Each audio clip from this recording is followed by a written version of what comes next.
Good morning. Happy New Year.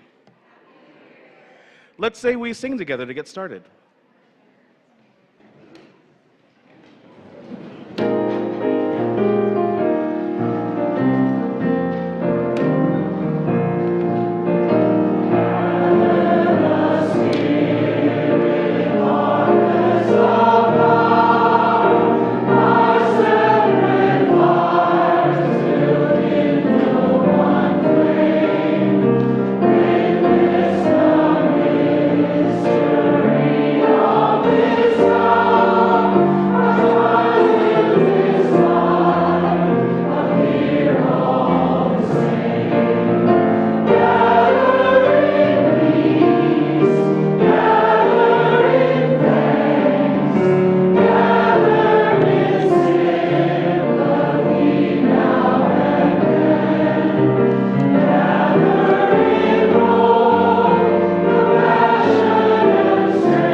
Happy New Year.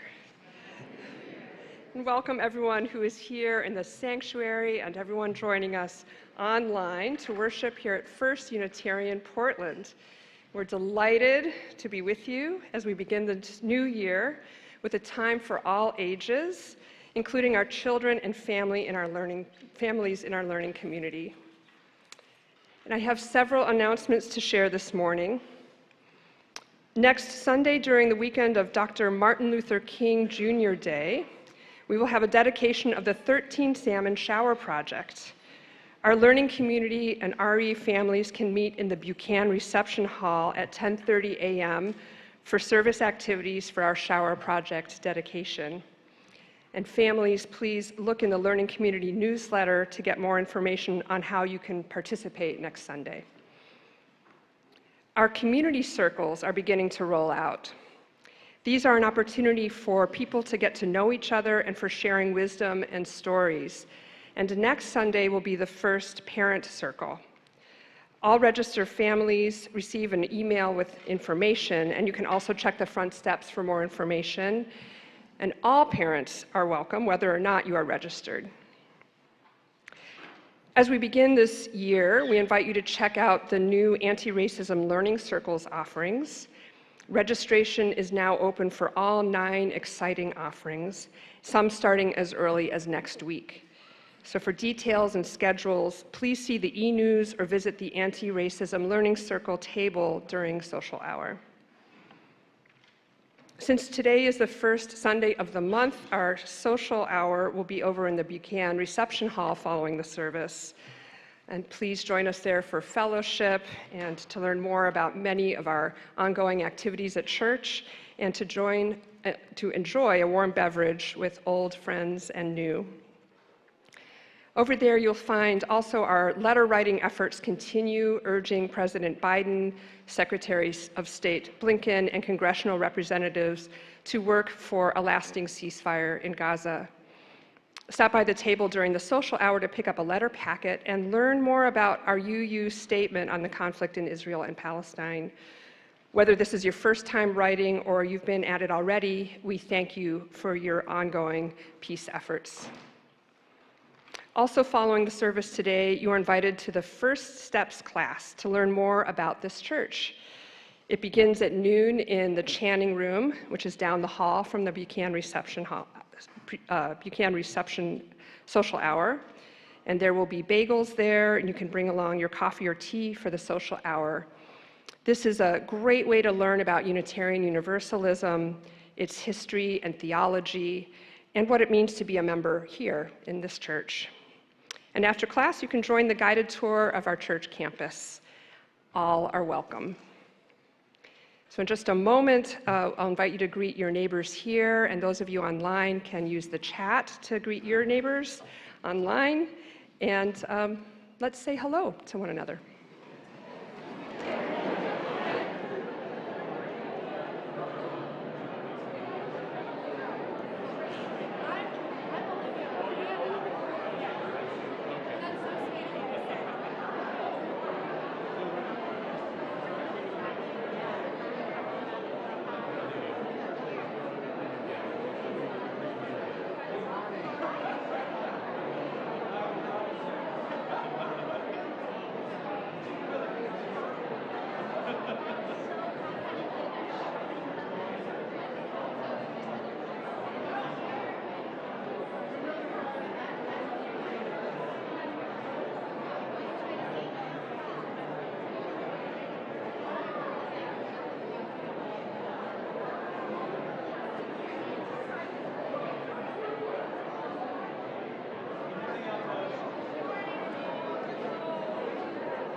Our chalice lighters today are grandmother Delise Picard, mother Sierra Stringfield Perryman, and granddaughter Cascadia Perryman.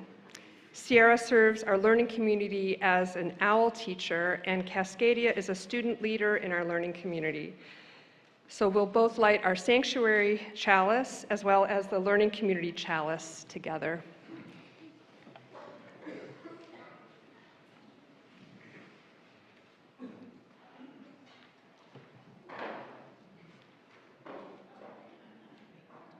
We are Unitarian Universalists. We light this chalice in faith, in hope, and in love.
Our call to worship, the words are by Kathleen McTeague. We come together this morning to remind one another to rest for a moment on the forming edge of our lives, to resist the headlong tumble into the next moment until we claim for ourselves awareness and gratitude, taking the time to look into one another's faces and see their communion, the reflection of our own eyes. This house of laughter and celebration, of silence, of memory and hope, is hallowed by our presence here together. Let us join in singing, "I'm Gonna Live So God Can Use Me."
We lift up our hearts in thanks by Richard Fuchs, our responsive reading.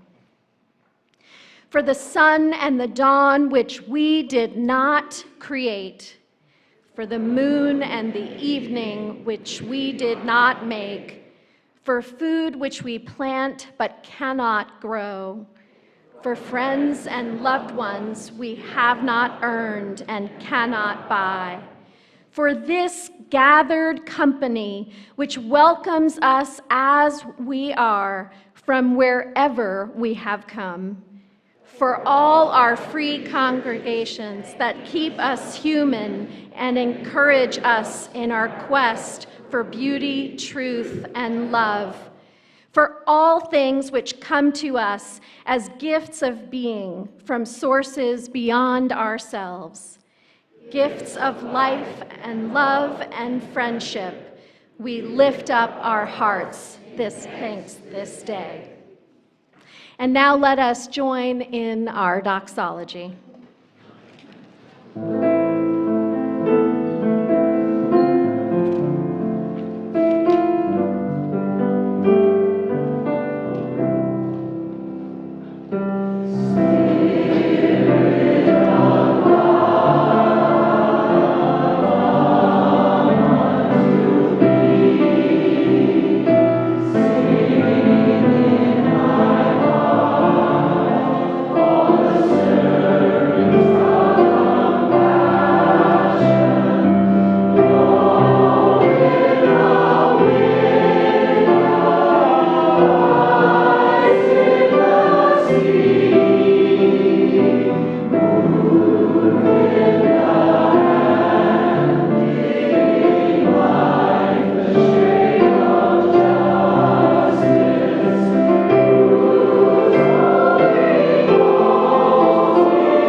Good morning. I'm Leah Angiri, your Acting Director of Lifespan, Faith Formation, and Family Ministry. And this is my daughter, Kiela Angiri, who is going to share with me our story, The Little Red Stroller, by Joshua First, illustrated by Katie Wu. We would like all of your voices to help us bring this to life. So when one of us says, "so," we need you to answer us by calling out, "they did." We're going to practice that. So, they did. Ooh, that's good. We're going to make you practice a few times, but I think they got it. What do you think? Okay. Well, a long time ago, when Luna was just 2 weeks old, her mommy gave her a little red stroller. For now, it lived in the hallway. But as Luna got bigger, she used it to go to school and the playground and to the pizzeria where Luna liked to get her favorite, olive pizza. One day, Luna bumped into her neighbor, Ernie, and his mommy and daddy. "We wish we had a little red stroller like yours," they told Luna. "I'm too big for my stroller now. Why don't you take it?" Luna said. So, And on sunny days, Ernie and his mommy and daddy and the little red stroller roamed around the park from the Japanese garden to the carousel where Ernie got to ride the lion. one day, Ernie and his mommy and daddy had lunch with Gigi and her daddy, who were going on a trip to visit Gigi's grandpa. "We wish we had a stroller to take with us," Gigi's dad said. We got this little red stroller from Luna, but I'm too big for it now. Why don't you take it? Said Ernie. So, and Gigi and her daddy and the little red stroller went to her grandpa's house where he cooked a yummy meal in a special pot called a pressure cooker. One day, long after they got home, Gigi and her daddy met Callie at the playground. Callie and her mommies were going to a birthday party. "We wish we had a stroller like yours," one of Callie's mommies said. "We got this little red stroller from Ernie, but I'm too big for it now," said Gigi. "Why don't you take it?" So, Callie and her mommies rolled all the way to the birthday party in the little red stroller, where they saw a magic show and ate ice cream cake and dressed up as pirates to go on a treasure hunt. one day, after she had been to many more birthday parties, Callie and her mommies had dinner with Taj. Taj and his mommy and daddy were going to the countryside to visit a farm. "We wish we had a stroller to take with us," Taj's mommy and daddy said. We got this little red stroller from Gigi, Callie said, but I'm too big for it now. Why don't you take it? So, And Taj and his mommy and daddy and the little red stroller rambled all around the farm, from the field where they chased chickens, to the barn where they fed alpacas, to the stand where Taj got to drink yummy apple cider. one day, Taj and his mommy and daddy met Kavi. Kavi and his mommy and daddy were going to the beach. Like Callie And Gigi, and Ernie, and even Luna, who is getting to be a pretty big girl now, Kavi needed a stroller. Taj and his mommy and daddy gave the little red stroller to Kavi, who clapped along this boardwalk with it before. They gave it to Sela and his mommy and daddy. eventually the little red stroller was so tattered and tired, it could go no further.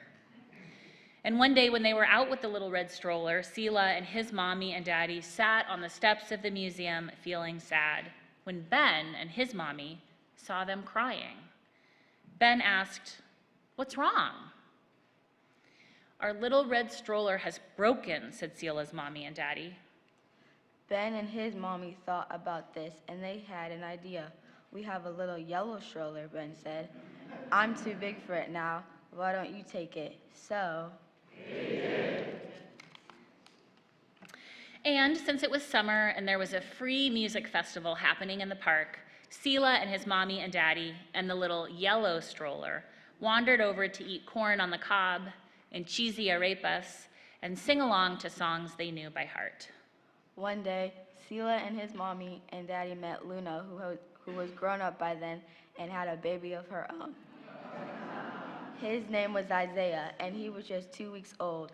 When Sela said that Isaiah didn't have a stroller, he said, "We got this little yellow stroller from Ben, but I'm too big for it now. Why don't you take it?" So they did. The end. Thank you.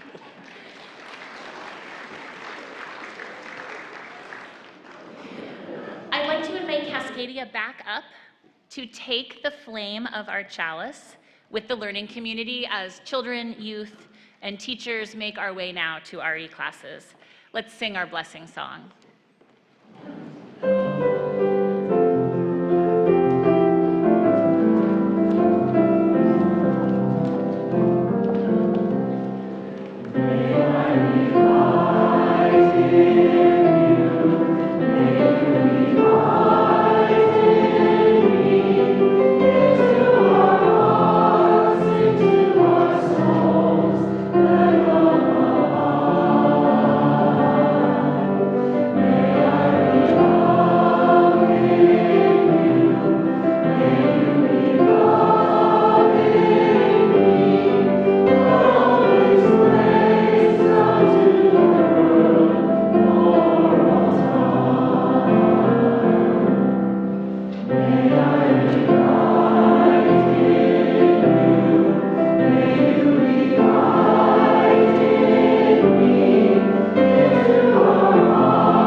This church year, First Unitarian dedicates our shared plate to organizations that uplift human dignity and mutual care for our unhoused community members.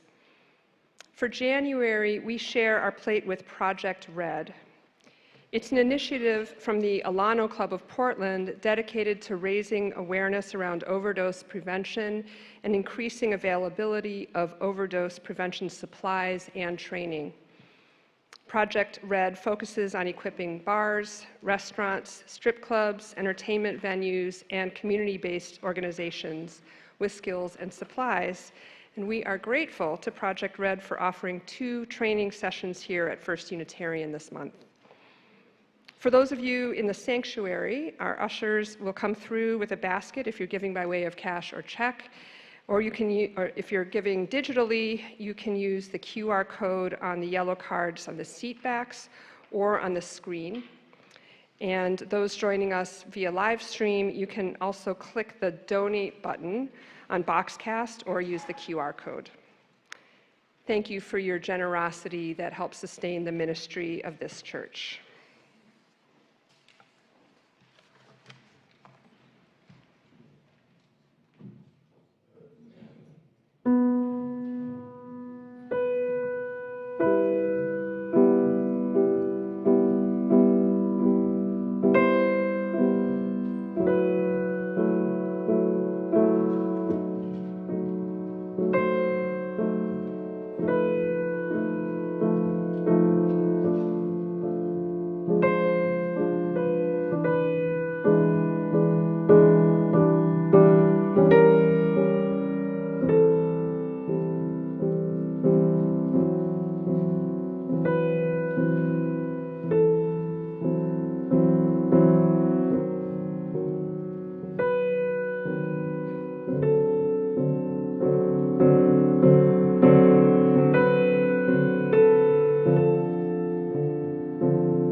We make space each Sunday to name our church community cares and concerns.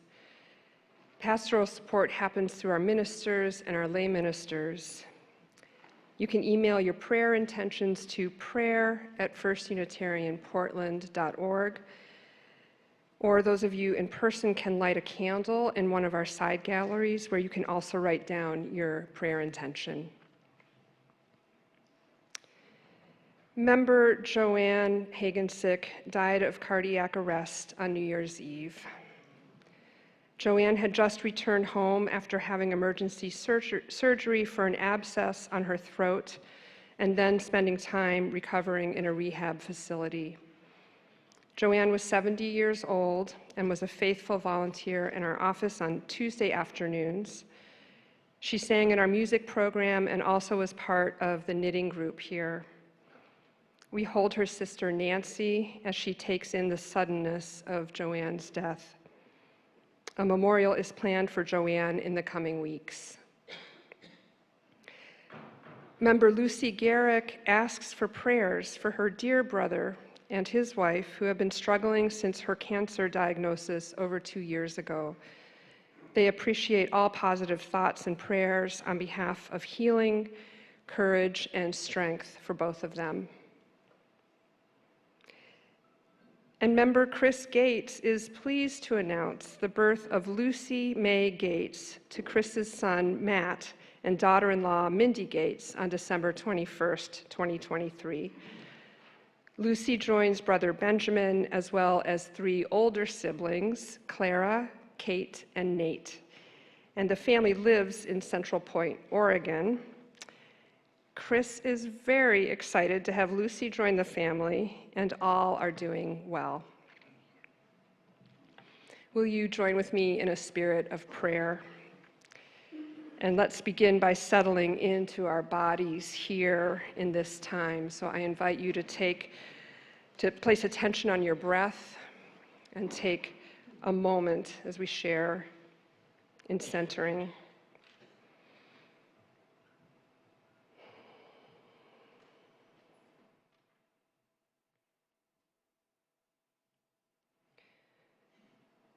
Spirit of life, we give thanks for this new day, a day that holds all of the fullness of the cycles and the wonder of all that is now.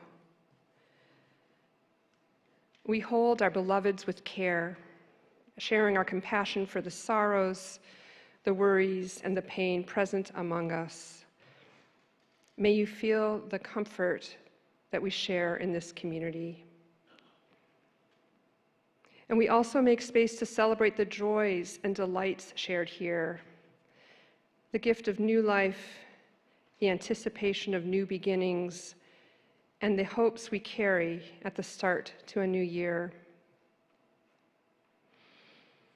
Spirit of love, we are grateful for this community of beings that offers witness to one another's wholeness, acknowledgement of the coexistence of loss with new beginnings, and everything in between. Spirit of peace, today we hold the people of Gaza, and of all places in the world who currently face destruction, displacement, starvation, and disease as a result of war. Wherever there is war and conflict, may we find a way to witness the nuances of suffering and hold steady to love that guides us to interrupt violence and destruction while seeding peace. May we not turn away from the complexities and hold steady in our own community, and hold steady our witness for an end to war and violence in distant lands and in our own communities. May we remember the humanity of all people. May we refuse the false choices of sides and narratives of binaries that keep us separate. We send our love and prayers for strength for the courageous peacemakers throughout Palestine and Israel and all the places in the world where war rages.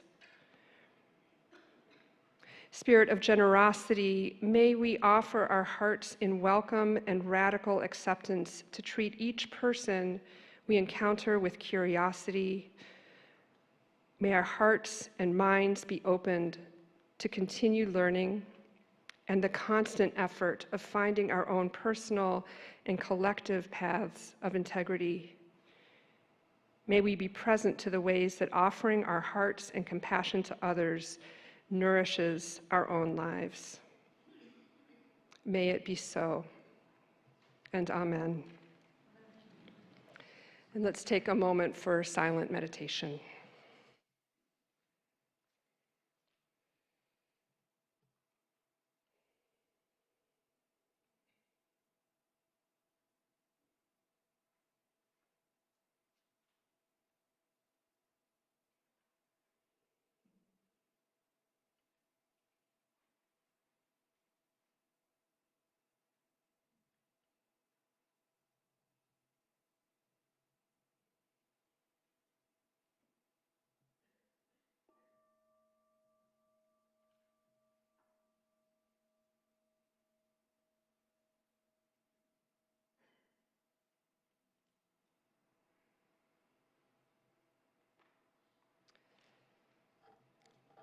Our reading today is by Susan Glassmeyer, entitled, I Tell You.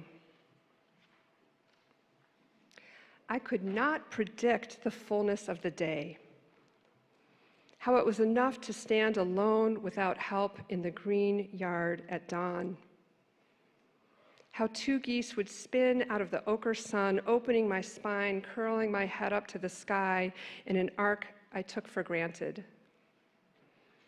And the lilac bush by the red brick wall, flooding the air with its purple weight of beauty, how it made my body swoon, brought my arms to reach out for it without even thinking.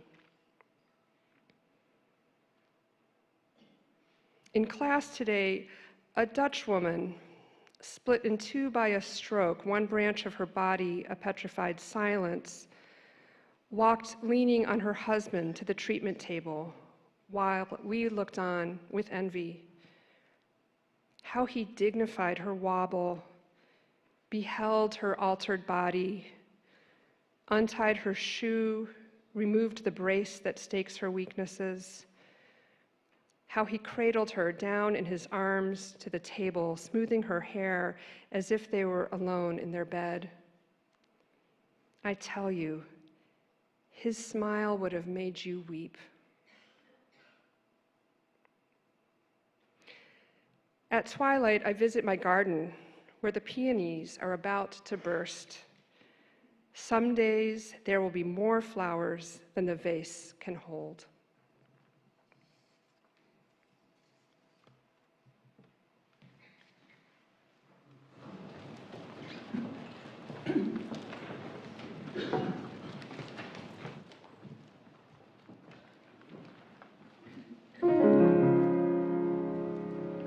Some joy, I've lost some time.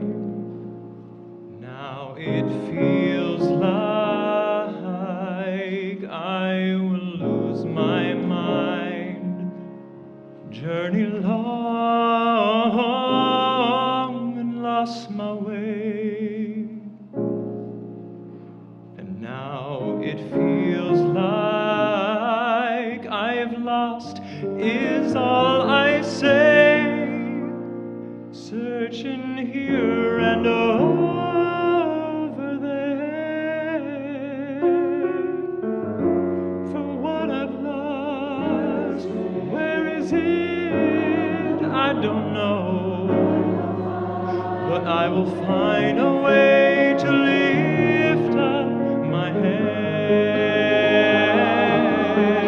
And I will find a way to worship and give.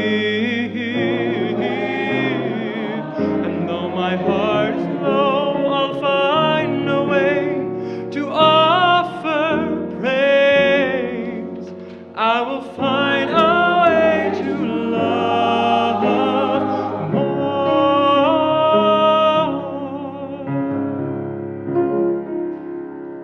I've lost so much down through the years.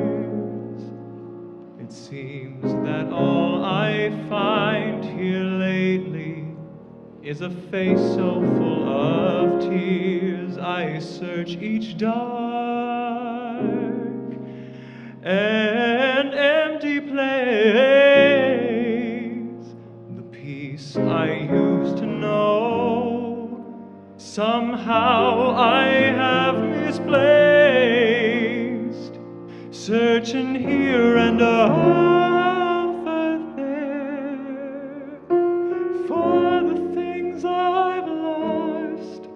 I don't have them anymore, but I will find a way to lift up my head.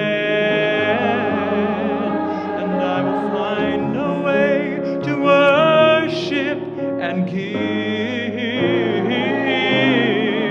And though my heart is low, I'll find a way to offer praise. I will find a way to love more.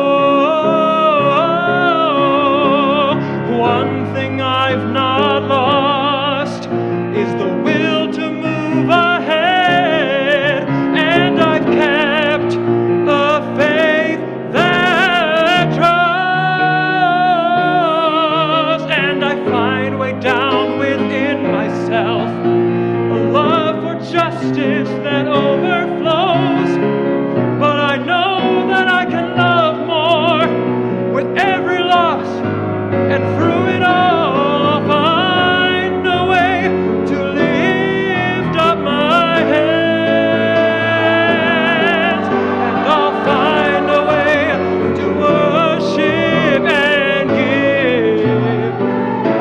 And although my life is broken, I'll find a way to offer praise. I will find a way to love more.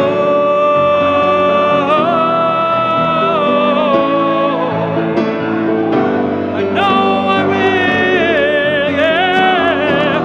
Way to worship because it's worthy. And though my life is broken, I'll find a way to offer praise. I will find a way to love. I will find a way to love. We will find a way to love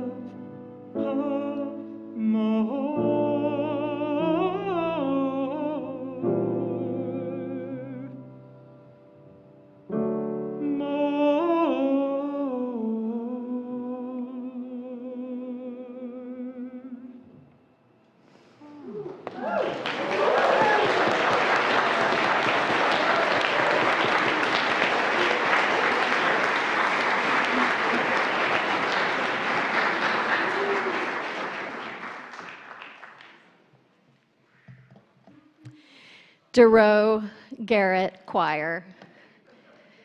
This service is about generosity and in part about gratitude, so thank you. Thank you. Thank you. Well,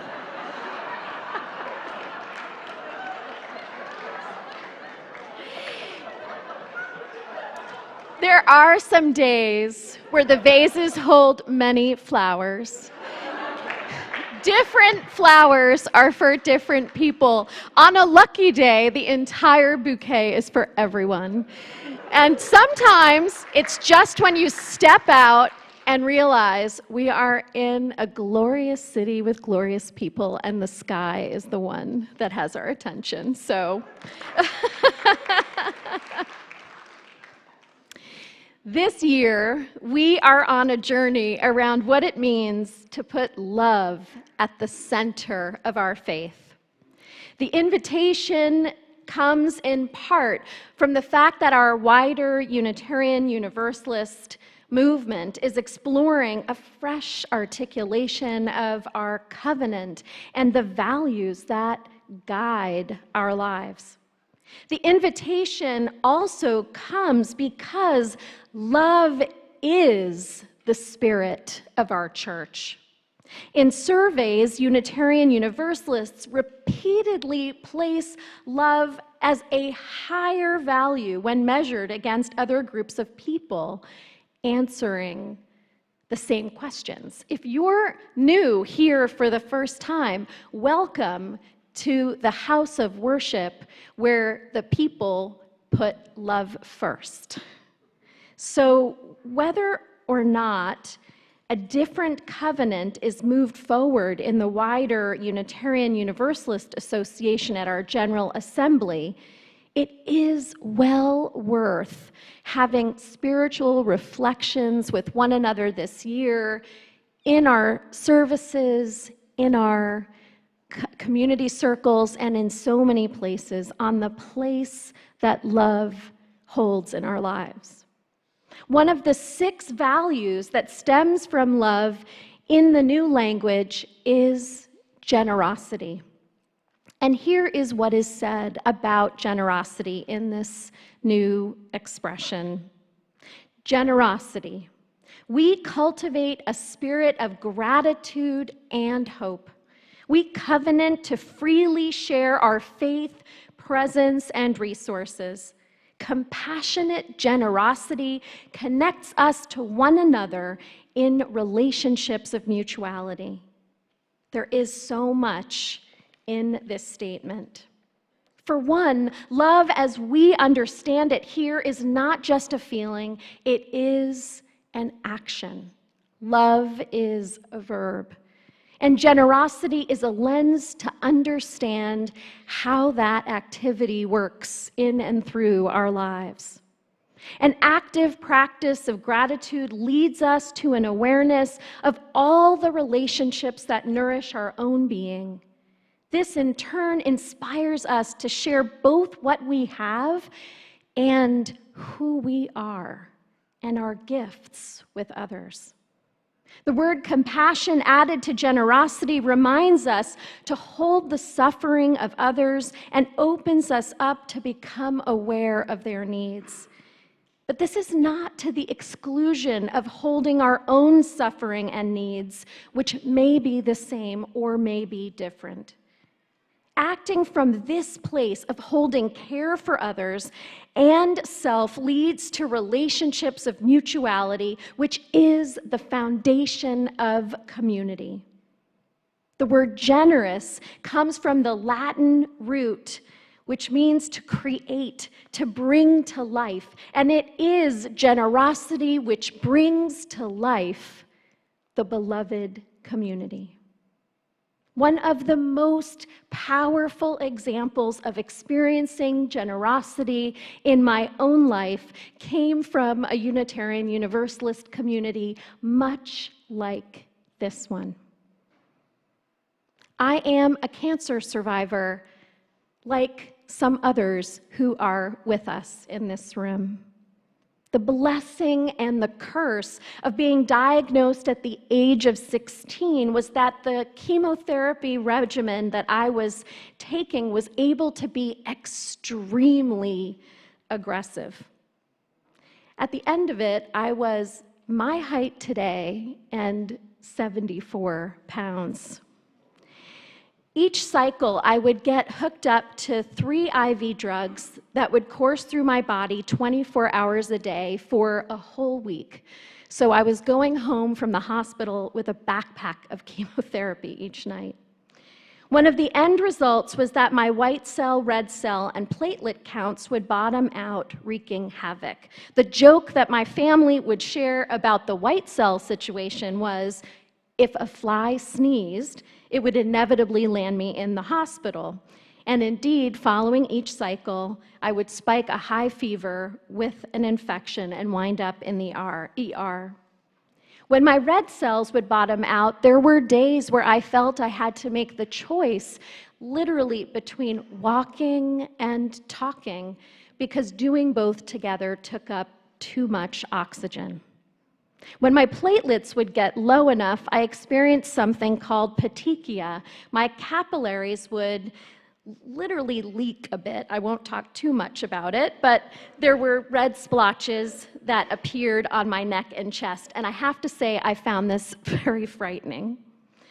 I received a special synthesized shot to increase my white cell count, but for the red cells and for the platelets, I was totally dependent on the generosity of friends, family, and strangers who were willing to donate these life-saving substances. There was often not enough to go around, especially during the holidays and in the summer when regular donors might be on vacation. The doctor would order a certain number of units, and sometimes it had to be reduced or even halved, depending upon the supply.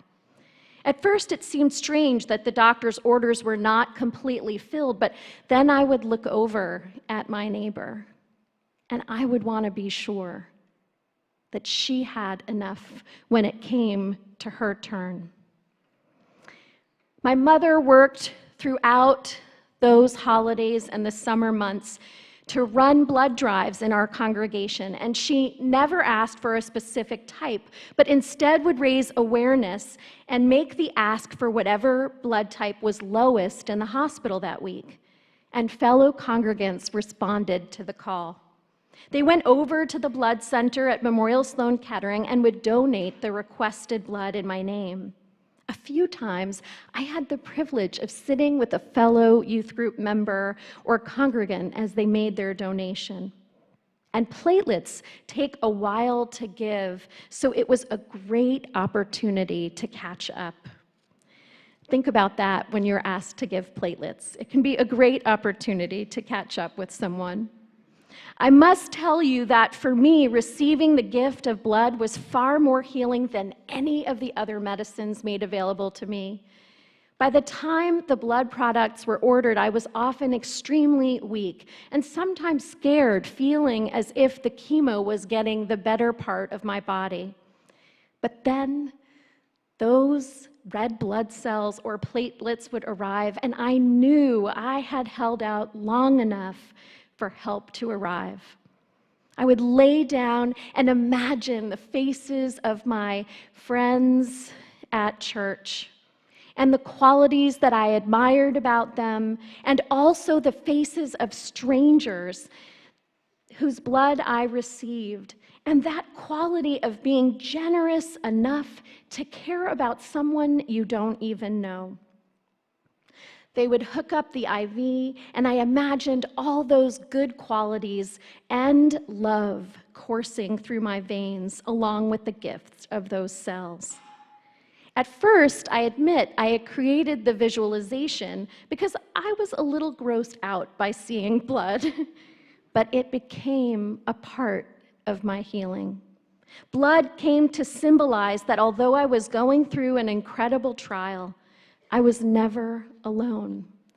I was surrounded by the healing power of a community who gave love, time, and something so precious that it was life-saving for me and for countless others in that hospital. By the end of our summer drive, 150 congregants had given blood in my name, and many had just given it anonymously. To this day, it is the greatest gift I have ever received. It was unearned, priceless, and I could never repay it to those who gave it to me. True generosity isn't about reciprocity. It's not an exchange. It is in part about the recognition of the humanity in another person and how, but for fortune, any of us could be in their shoes. It's about how we all have need of others at different points in our lives and recognizing that collectively we can supply so many of those needs, or at least we can try, and that can make all the difference. While acts of generosity aren't about reciprocity, they don't stay put either. Acts of generosity ripple out. Author and speaker Amy Campbell shares the research that one act of kindness and generosity will lead to 3 more similar acts. In other words, when one person acts generously, they impact a second person, who then impacts a third person, who then impacts a fourth person, or even a group of people. She shares her own story of being born in Vietnam to a Vietnamese mother and a white American military contractor. At 1 year old, she moved to the south side of Chicago, where she grew up in a mostly one-parent household where money felt scarce. She had the opportunity to go to college, and when she finally earned a salary that went beyond necessities, she saved it all in case of future need. Now, this isn't a story about judgment, and Amy Campbell is an advocate that judgment around generosity is of no use. She just names, that's what happened. She is an advocate of learning how to increase what we give each year. As she felt more secure, she did begin to give to causes, and one day she traveled to Tanzania to meet a child that she was sponsoring. The transformative moment for her was meeting that girl's mother, Nasura. Nasura was exactly Amy's age. She was the mother of 4 children, grandmother to 1, and pregnant with her 5th child. Nasura walked far to get the water needed every day and did the work of tending to plants enough to feed them all. Amy saw herself in Nasura's challenges and how easily that could be her living in Vietnam, tending to a rice paddy, had her own mother been left at 20 years old with a young child alone. Amy winds up sponsoring another child, the 5th one, when they are born, and sends additional gifts at birthdays. And what she notices over time is how the pictures that she receives from Nasura and what she can purchase changes over time. At first, it's grains to plant, then animals, then materials to actually build a roof and to construct a home. And then a picture of a contribution of roofing materials and cement that Nasura has bought to support her children's school as they build a structure that will allow children to study even through the rainy season. By some standards, this mother in Tanzania might be considered someone who barely has enough to get by, and yet she gives some away to others and supports an opportunity for education, which no doubt continues to have a ripple effect for many children in that village. In fact, folks who are experiencing poverty, some of our neighbors right outside of these walls, are often the most generous with one another as they are closest to what is true for every one of us. We all have need of one another. Generosity is a bridge that connects us to the joys and the struggles in one another's lives. Generosity isn't about what is reasonable to give away. It is about learning how to gain perspective on what is reasonable to keep when others are in need. It's about spending time, resources, and presence, as it says in that new expression, in ways that communicate you believe in someone or a group of people without them having to prove their worth. You believe that they will make it to tomorrow. You believe that they can make a difference just like you. Just yesterday, we hosted the premiere of a documentary, A Midsummer Night's Dream in Prison. It is about Johnny Stallings helping people who are and were incarcerated here in Oregon put on Shakespeare plays in prison year after year. And I will name that we have held collections that supported this effort. So this is also a story about your generosity multiplying. The men who were formerly incarcerated in attendance yesterday shared that the single most important thing that Johnny Stallings brought was a palpable sense that they were loved, that he believed in them, that they were worthy of his time, presence, and resources. A Shakespeare play was just the vehicle for this love to take shape and take root. This is so vital as the mass incarceration movement instills a sense of worthlessness in people, which never leads to restoration or any kind of justice.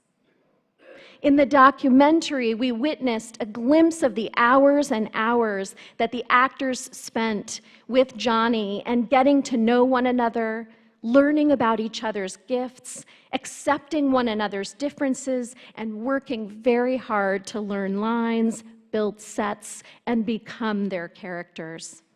In the end, they offered something positive in a prison, so important. 2 talent-filled shows for the people incarcerated with them, and 2 talent-filled shows for people from the outside. But it was so much more than that. The production reopened lines of communication with families on the outside, and it changed the ways that inmates were viewed by the guards, and so many other examples. The main thing that we witnessed was Johnny and the actors showing up for one another, supporting each other, experiencing freedom in a place where there is practically none, and building a community of mutuality in ways that continue here in the free world. One of the formerly incarcerated actors yesterday shared with us that he is starting up a local theater company. Johnny's generosity, and now the formerly incarcerated folks' generosity ripples out to this moment and beyond. So in this new year, as you reflect on resolutions or what you'd like to cultivate more of in your life, I invite you to think of all the unearned, unmerited, unrepayable blessings that you have received, and to think about the people that may have been connected to those gifts. May it move you to a place of gratitude that allows you to bear witness to all that has upheld you. May it move you to joyful acts of generosity, to meaningful acts of generosity, and even, I will say, to unreasonable acts of generosity. May it be to friends, to strangers, and to people who would be surprised to receive your kindness. And remember, for all here who love a matching gift, your generosity will multiply and be matched in ways you might witness and ways beyond your wildest imagining. So it is with the spirit of love, which is always the guide of our faith. Amen, and blessed be, and may it be ever so.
And now, in our going, may the light of love and generosity shine down upon us. May it move through us, and may it radiate out from within us. And may it be gracious unto us, and may it make of all of us builders of wholeness and mutuality and peace. For this is the day that you and I are given. So let us rejoice in it and be glad. Go in peace. Practice love. Amen.